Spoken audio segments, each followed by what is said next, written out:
बिस्मिल्लाहिर्रहमानिर्रहीम। मैं हूं मरहयात ख़ान और आप देख रहे हैं मेरा ऑफिशियल यूट्यूब चैनल। और आज के वीलॉग में हम कुछ इंपॉर्टेंट ख़बरों पर बात करेंगे, लेकिन वो इम्पॉर्टेंट ख़बरें तहरीक लब्बैक के हवाले से ही हैं। और तहरीक लब्बैक पाकिस्तान के हवाले से जो इलेक्शन कमीशन ऑफ पाकिस्तान का डिसीजन आया था,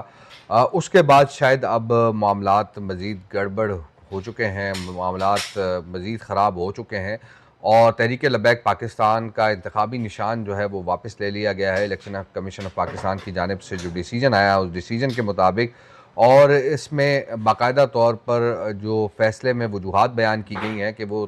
उसमें तहरीक लब्बैक पाकिस्तान ने इंट्रा पार्टी इंतखाबात नहीं करवाए।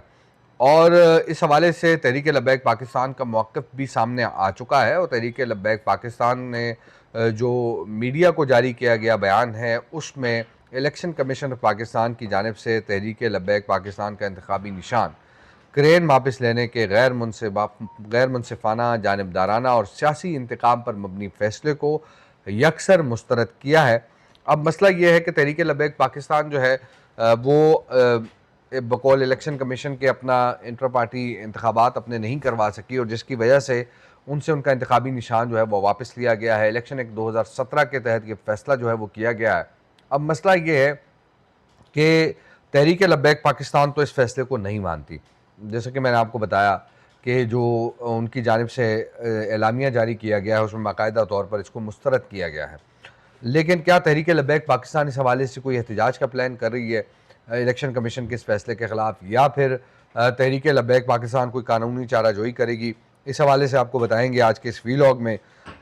और जो एलामिया जारी किया गया है तहरीक लब्बैक पाकिस्तान की जानिब से, उसमें यह कहा गया है ये फ़ैसला जमहूरियत, कानून की बालादस्ती और करोड़ों अवाम के बुनियादी हकूक़ पर एक स्याह धब्बा है। इलेक्शन कमीशन का फ़ैसला कानून का नहीं बल्कि सियासी तासुब और दोहरे मयार का शख्साना है। तहरीक लब्बैक पाकिस्तान ने इंकशाफ किया कि इंतखाबी निशान वापस लेने के फ़ैसले का असल मकसद जो मनपसंद और इसके साथ साथ तहरीक लब्बैक पाकिस्तान को मौसर इंतखाबी शिरकत से रोकना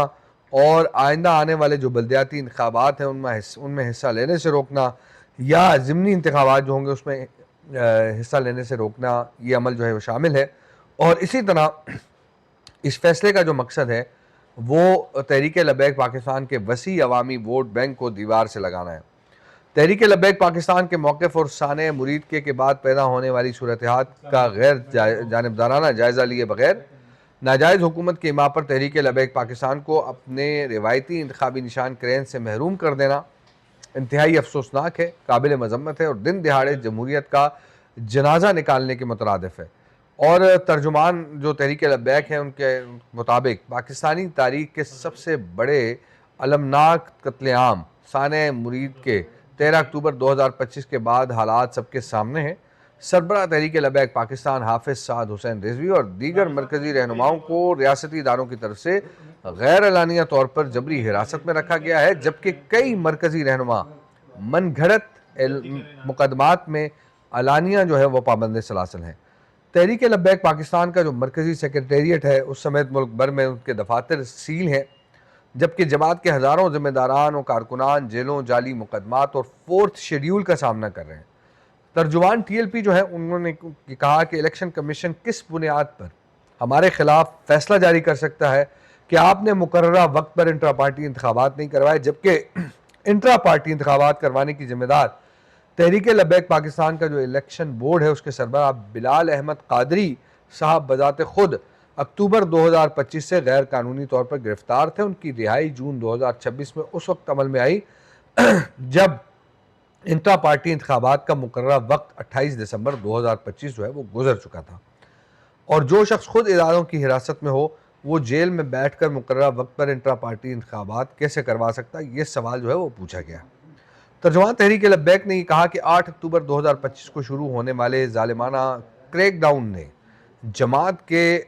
तमाम इंतजामी उमूर को शदीद मुतासर किया और उसके बावजूद सरबराह इलेक्शन बोर्ड बिलाल अहमद कादरी साहब ने रिहाई के फ़ौरन बाद इंट्रा पार्टी इंतखाबात के लिए वर्किंग का आगाज़ किया और जुलाई के अवाइल में बाकायदा इंतखाबात मुनक्किद करवा के तमाम तफसीलात जो है वो इलेक्शन कमीशन को अरसाल की। और इसके साथ साथ ज़मीनी हक़ाइक़ और सानिया मुरीद के पस मंज़र को यकसर नज़रअंदाज करते हुए कमीशन के रूबरू पेश होने वाले इलेक्शन बोर्ड के चेयरमैन बिलाल अहमद कादरी से किसी किस्म का सवाल तक नहीं किया गया और कानूनी तकाजे पूरे किए बगैर यकतरफा फैसला जो है वो सादिर किया गया।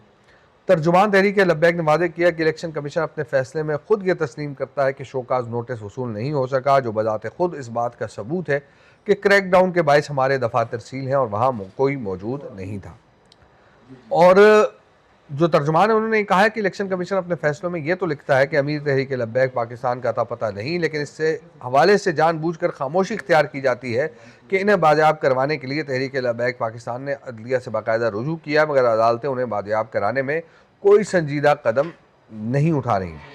तहरीक लब्बैक पाकिस्तान के खिलाफ एक भी दरख्वास्त जो है वो मौसूल नहीं हुई, लेकिन इसके बावजूद हमें सफाई का जो है वो मौका नहीं दिया गया। अगर आम इंतखाबात में हालात के पेश नज़र ताख़ीर आइन और कानून के तहत दुरुस्त तस्लीम की जा सकती है, तो रियासती क्रैकडाउन और जबरी हिरासत के बायस ताख़ीर का शिकार होने वाले TLP के इंट्रा पार्टी इंतखाबात क्यों दुरुस्त नहीं हो सकते। तर्जुमान ने यह कहा कि इलेक्शन एक्ट 2017 के तहत कानून में इंट्रा पार्टी इंतखाबात के लिए ज़्यादा से ज़्यादा 5 साल की गुंजाइश मौजूद है। इसके बावजूद इलेक्शन कमीशन ने गैर मामूली हालात और कानून की शुरू को नज़रअंदाज करके इंतहाई उजलत में फैसला सादिर किया, ऐसे जैसे फैसला पहले का लिखा जा चुका था और इसे जल्द अज जल्द जारी करने के लिए इलेक्शन कमीशन पर दबाव था। तर्जुमान TLP ने यह भी कहा कि कानून और आइन के तकाजे तमाम सियासी जमातों के लिए यकसा होने चाहिए और सियासी अमल की बहाली के लिए तमाम फरीकैन को यकसा मौक़े और साजगार माहौल जो है वो फराहम करना चाहिए। और इसके साथ साथ इलेक्शन कमीशन के हवाले से ये कहा गया कि इलेक्शन कमीशन अपनी जिम्मेदारियां निभाने के बजाय गैर आइनी सियासी इंतकाम का हथियार बन चुका है।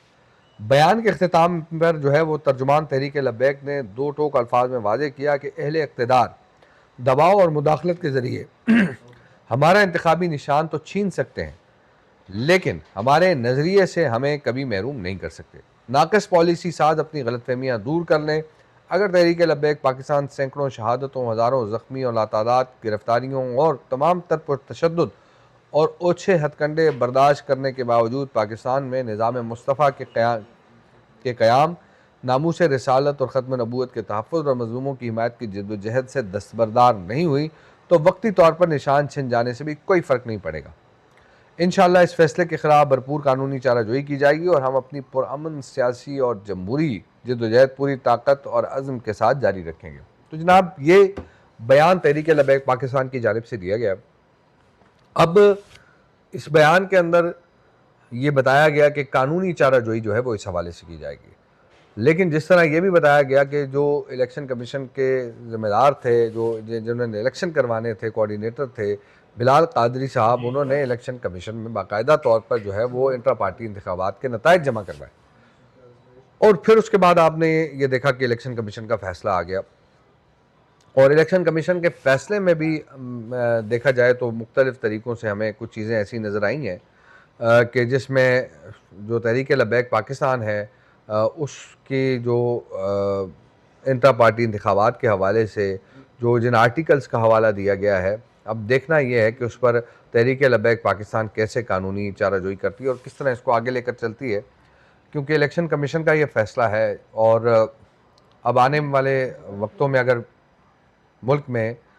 कोई भी ज़िमनी इंतखाब होता है, मुल्क में कोई भी बल्दियाती इंतखाबात कहीं भी होते हैं, अब तो वहाँ पर तहरीक लब्बैक पाकिस्तान जो है वो कैसे उन इंतखाबात का हिस्सा बनेगी, तो ये यकीनी तौर पर एक $1 मिलियन क्वेश्चन है। क्या जिस तरह कश्मीर में हमने देखा कि पार्टी रजिस्टर नहीं हुई और तहरीक लब्बैक 23 हल्कों में मुख्तलिफ इंतखाबी निशानों पर इंतखाबात लड़ रही है, तो इसी तरह अब मुल्क में भी और बल्दियाती इंतखाबात में भी ये भी पॉसिबिलिटी है। लेकिन अगर कानूनी चाराजोई की जाती है, अदालतों के ज़रिए रिलीफ हासिल किया जाता है, तो ये डेफिनेटली एक प्लस पॉइंट होगा। मुझे दीजिए इजाज़त। अल्लाह निगहबान।